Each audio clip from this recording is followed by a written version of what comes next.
যেভাবে করা হয়েছে যে মব জাস্টিস, এটা হলো কোনো অবস্থায় গ্রহণযোগ্য না। বিভিন্ন ওনার সাথে যে একটা খারাপ দেখছেন পাঠায় দিছে, এটা কোনো অবস্থায় গ্রহণযোগ্য না।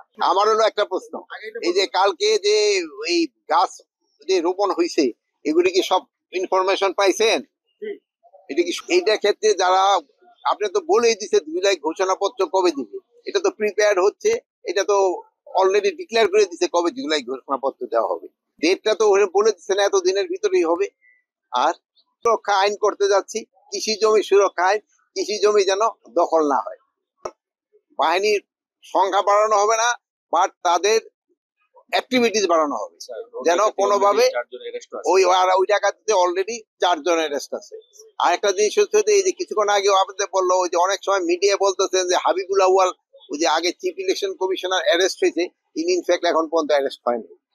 অ্যারেস্ট হয়েছে নুরুল হুদা সাহেব। আর এটা হলো গতকালকে উনি ইসে থেকে অ্যারেস্ট হয়েছে, কি জানি বলে, এই উত্তরা থেকে।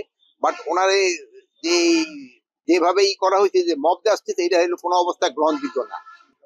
এটা কোনো ব্যবস্থায় গ্রহণযোগ্য না। আর এটার সাথে ওনার যে ওই বিভিন্ন ওনার সাথে যে একটা খারাপ দেখছেন পাঠায় দিছে, এটা কোনো অবস্থায় গ্রহণযোগ্য না। আপনারা বলবেন যদি কোনো কিছু থাকে, এই সব কোনো ঘটনা ঘটলে আইন শৃঙ্খলা বাহিনীর কাছে তারা হস্তান্তর করবে এবং আইন শৃঙ্খলা বাহিনী প্রপার অ্যাকশন নেবে। আর ওখানে আরেকটা দেখা গেছে যে আইন শৃঙ্খলা বাহিনীর সামনেও ওনার উপরে করা হচ্ছে।